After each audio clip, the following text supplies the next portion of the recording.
In the world of cloud-native infrastructure, few stories capture open-source resilience like Flux. Born as a Weaveworks side script to tame container chaos, it became the blueprint for GitOps, treating Git as a single source of truth for everything you run. Today on KubeFM, we peel back Flux's arc, from hack day code and CNCF graduation, through the shock of its founding company shutting down, and into a renaissance under new stewardship. This isn't just a technical tale, it's human. Maintainers catching CVEs on Christmas, banks and telcos betting production on an open repo, a community deciding whether to watch a project die or fight for it. Guiding us in this first episode are three voices: Alexis Richardson, Weaveworks co-founder and the man who coined GitOps; Aniszczyk, the CNCF leader who marched Flux from sandbox to graduation; and Andrew Martin, control plane CEO who stepped in when Flux needed a new home. We return to 2015. The Kubernetes Wild West. We had been thinking about what we were trying to solve with Weaveworks, actually. We believed that the mission of the company was to help developers build applications. And we could see that containers were going to be critical to doing that. We'd learned that VMs were not a good way to build applications in the cloud systematically and at scale for various reasons, or the VMs of 2010. That was what VMware tried to do with the acquisition of SpringSource. But we could see with PaaS, Platform as a Service, and Docker and Kubernetes, a different path emerging around containers. But the basic problem of containers is that they are really operational tools. They're not something that necessarily is particularly developer-friendly. And we could see Docker coming in and creating a developer wrap around the container. And that was very exciting indeed. With Weaveworks, we wanted to fill out the gaps that application developers needed to fill in order to manage an application. And we thought the most important challenges that people were having were around, first of all, networking. That led to the creation of WeaveNet. And from there, we wanted people to see how their application was constructed. So we built something called WeaveScope, which was a monitoring and management visualization tool. And then we wanted people to actually do things with their application. So we tried various different approaches to adding services to networks and to application environments using Docker Swarm, using some of the Mesosphere tools, using Kubernetes. And gradually we realized that this was going to be, how can I put this? Gradually we realized that we needed to run this as a SaaS in order to give people value to these functions we were building. So this is a long story. Running it as a SaaS meant that we had to deploy an actual containerized stack. And we were one of the very first companies actually to do this. I remember that Zalando in Europe had built one, obviously GKE. Not many other people were building production container runtimes at that time. And we had to choose which tools to use and started building our own, and soon found it was just way too complicated. So we decided after some debate to pick Kubernetes as the runtime that we would run our own SaaS on. And then the SaaS was going to provide capabilities to application developers like I described. So networking capabilities, visualization, management, monitoring capabilities for these application tools. So you can sort of see we're feeling around here. But while we did that, we, had to deploy this Kubernetes tooling. And a tool was built for deploying Kubernetes and for deploying applications to Kubernetes, which was based on the principles that we later identify in Flux. Turning Flux from prototype to powerhouse meant hardening, and that starts with scale. Alexis returns to recount how they dog-fooded Flux across multiple clusters. GitOps is an interesting question. We got to the point where I think the team was successfully using an internal version of Flux as a deployment tool in the way that Flux is now recognized with this reconciliation loop design. And I remember very vividly sitting on a summer afternoon, a bit like this one in London today. It was a very peaceful day. And I heard one person in the corner of the office say, when I press this next key, I could probably wipe out our entire systems of our SaaS and everything else. And so I went into kind of Matrix movie slow motion mode and was reaching across into the middle of the room to say no, but it was too late. So I heard the click, and then about half a second later, the very distinctive, oh fuck. And then he said, I wiped out our entire production systems. So what was interesting to me was that the team then sprang into action. And again, a bit of Google kind of DNA here, went straight into, SRE crisis mode with a squad dedicated to getting the site back up. And they managed to get it up, all of it up. It's running again in about 45 minutes, which I thought was pretty amazing because it was quite a complex thing at the time. It was much more complicated than it needed to be, and we pulled things together to get Kubernetes working that we shouldn't have done, and it were bits and pieces of Amazon here and there, and it was just a mess. So I was amazed that it was back up in 45 minutes. And afterwards, I said, and you've got to realize I know nothing about this, so 45 minutes seems like a quick time to me. But I said to the team, well, how did you do that? That sounds pretty an accomplishment. Something that we should be interested in. Is it significant? And they said, well, it is because we're following this practice of, everything that we do for the site is sequentially deployed from one place. The place that we're using is GitHub, but you could use other Git implementations or even other source control implementations, but it has the property that it's a persistent source of record and system of record, a source of truth. It is something where, it understands sequences of things and versions. And we can also annotate changes on our commits with metadata like, this is a patch I'm rolling out on Tuesday because I need to, or this won't work, the bug needs to be fixed by next week, or other useful stuff that people can understand when they're redeploying the system. Deployment pain wasn't Weaveworks specific. Every ops scene felt it. Flux escaped the lab and the ecosystem took notice. The CNCF, the Cloud Native Computing Foundation, home of Kubernetes and Prometheus, saw potential. The graduation demands more than just clever code. Chris Aniszczyk, CTO of the Linux Foundation, explains what Flux had to prove to earn that elite badge. Yeah, sure. So, CNCF has a, set of maturity levels for all of our projects, right? We have, sandbox, early stage kind of experimentation level.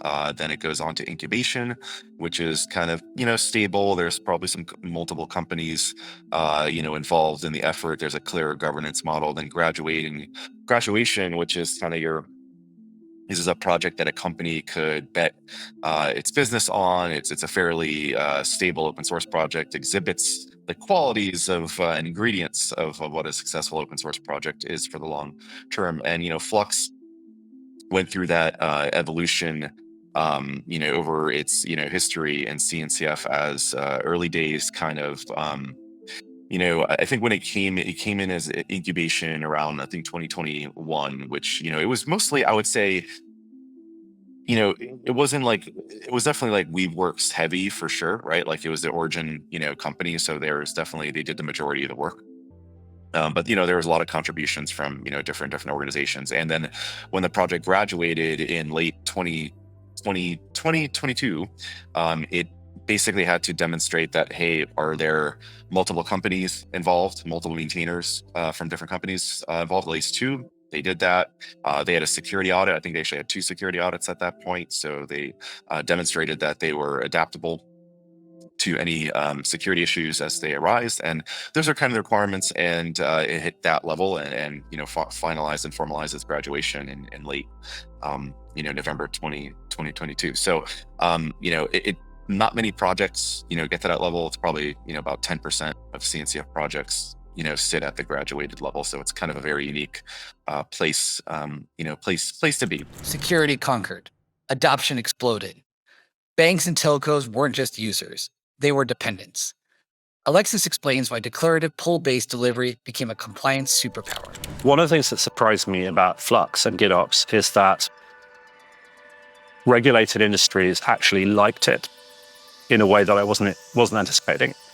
And the reason they liked it is because we drew this chart in an early blog post, which showed the kind of classics DevOps sideways figure of 8, the infinity symbol, which is normally meant to flow, sort of represent the dev cycle and the ops cycle interlocking and flowing around each other or something continually. And I drew a line down the middle, which was a dotted line. I labeled it the item potency barrier, because the idea was that if you are in production, you can pull things from the design source of truth idempotently, but you can't trash the system by pushing things into it. And later on, I had loads of conversations with people, including Gartner started using that picture. Big banks like JP Morgan, Citigroup came to me and said, we really like this picture. This tells us exactly the kind of philosophy of dividing production from dev that we want to have in a world where we sometimes need to fix production. So that was great. The only problem was that when we designed GitOps, we didn't stop to think about, approvals and workflows, stuff like that. So we're just completely silent on that stuff. So those are things people have built over the top in enterprise products. So for example, I think you asked my previous question, enterprise requirements. I would say that, for example, pre-deployment hooks and post-deployment hooks in Flux is a nice way of introducing validation into what should be a continuous flow. And in fact, you could do a pre-deployment hook that blocked on somebody going to look inside Jira to see if a ticket had been completed. If you really wanted to, it'd be pretty, hardcore. But that would be one way that you could introduce approvals. What typically does happen is that they're sufficiently complex that people embed all that stuff in GUIs. Weaveworks had a GUI, an enterprise GUI for such things, and you can get it in, Harness and tools like that. Delivery patterns keep evolving from machine learning pipelines to air gap factories. Chris shows how Flux is stretching far beyond simple app deploys. Yeah, so GitOps is like, GitOps was something that kind of existed for, quite a while in terms of like, hey, we are model, we are, versioning declarative artifacts, in a Git repo, basically, that gets like continuously reconciled, and, the state of things gets that desired state. Like this type of thing has kind of been happening since we've had like old school configuration, style languages from kind of the Puppet, chef days. There was bits of GitOps, in there, but I think what Flux really did before anyone else is really pushed kind of like modern, really what are known as like the modern GitOps principles, right? You have, things have to be declarative, right?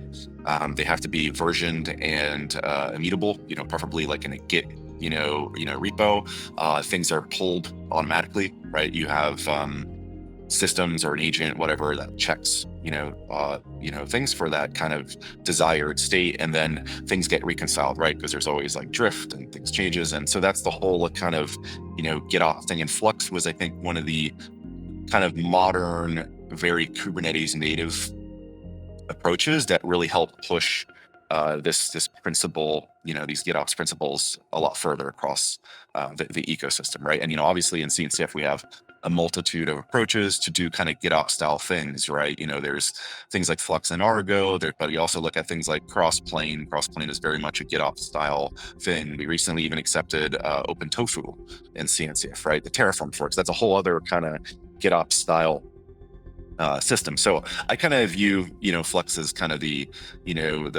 father of modern, GitOps, and really kind of showing how to do that in a very Kubernetes native, fashion. That's kind of how I look at both Flux and kind of the original principles of GitOps. Only around 10% of CNCF projects reach graduation, a milestone that signals technical maturity, community strength, and long-term sustainability.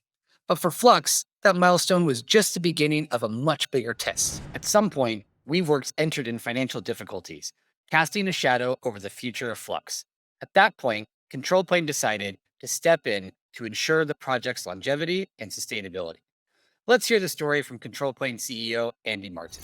Control Plane has been a huge fan of Weaveworks since day zero. They moved the needle. They launched the first cloud-native networking component with WeaveNet that would bust through firewalls. That made deployments very easy. They launched GitOps. They launched firecracker and virtualization-based ways of bootstrapping clusters. They launched kubeadm. They launched EKS control. Based in London, just down the road, some of the most incredible engineers working there. And we supported that mission. We wrote hardening Git for GitOps, a white paper. We put assurance time into helping them get through Flux v2. Personally, I worked in tag security, supporting the graduation of Flux into graduated CNCF projects. As a declarative paradigm, it reduces the attack surface for an application. The way that Kubernetes works, we pray, we position our hopes and dreams, give them to the orchestrator, and hope that magically they'll be reconciled. And the guarantee of Flux is it takes all of the toil and effort out of that process.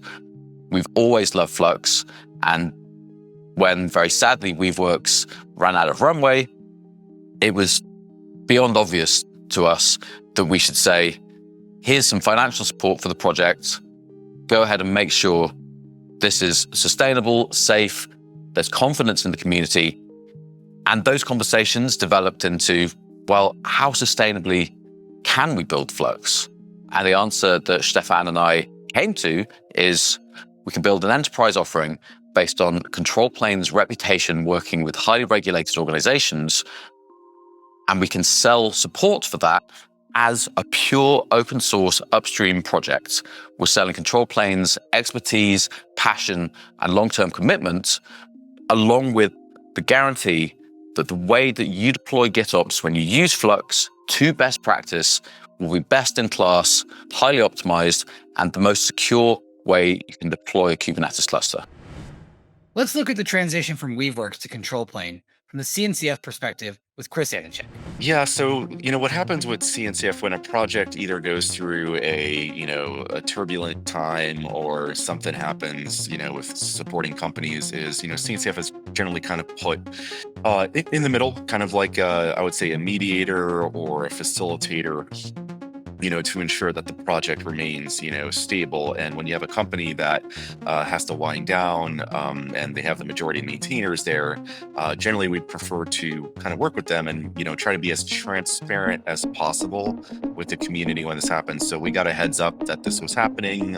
We basically usually make a call at our board level or technical board level for like, hey, this is happening. We're going to do a call for my maintainers. Is any companies or folks involved that want to go step up and help out? So we've done that plenty times in kind of our history in CNCF. We've done it for etcd in the past when etcd was kind of short staff, and we had Amazon and Red Hat stepped up in this case. So similar thing that kind of happened here. What was a little bit unique and different is I think Control Plane stepped up very, very quickly in terms of hiring the actual maintainers in the project. And I think that was a little bit unique that compared to previous situations where, a company just steps in and it's like, all right, we'll get some maintainers on the project versus Control Plane coming in and quickly hiring, obviously the talented, engineers, like Stefan and folks that kind of helped drive that project. They were pretty quick about doing that. And so by doing that, that gave, the project stability, because at the end of the day, maintainership for any CNCF project is held by the maintainer, not the company. So if the maintainer goes to a new company or starts their own thing, the maintainership sticks with them. Which begs the question, what's next? Andy closes us out with Control Plane's roadmap and how they plan to keep Flux both innovative and boring. Boring not in a bad way. What we mean by that is reliable. There are fundamentally 3 work streams ahead. The first and most important is ensuring that the core maintainers have the ability to continue developing upstream Flux and supporting its roadmap based on community engagement. The CNCF Flux project remains the foundation of everything that we're doing, ensuring stability, innovation, and long-term viability for the project. This means prioritizing contributions that improve end-user experience, security, performance, usability, whilst keeping the project aligned with the ever-evolving needs of the cloud-native ecosystem. Control Plane is committed to fostering a strong, diverse community of contributors, enabling sustainable development and maintaining the CNCF governance model that keeps Flux an open source and universally trusted project. The second workstream began at a time when changing interest rates led to a shift in venture capital from investment in infrastructure to AI. Nevertheless, privately funded, we commenced development of the Flux operator to enhance the upstream project in alignment with our core open source first principles. And we released the operator under an AGPL license.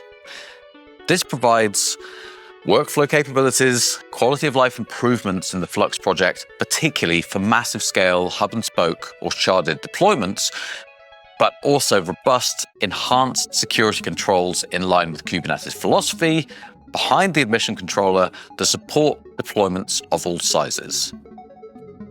Continuing to develop the Flux CD operator remains a key focus as we add value to the project without polluting the core open source Flux CD project itself. And the third work stream is, of course, continuing to invest time, effort, and love into control plane enterprise for Flux. This is our response to the needs of regulated industries that require Flux CD to operate at a scale with a hardened enterprise-grade distribution that meets compliance and security requirements now and tomorrow.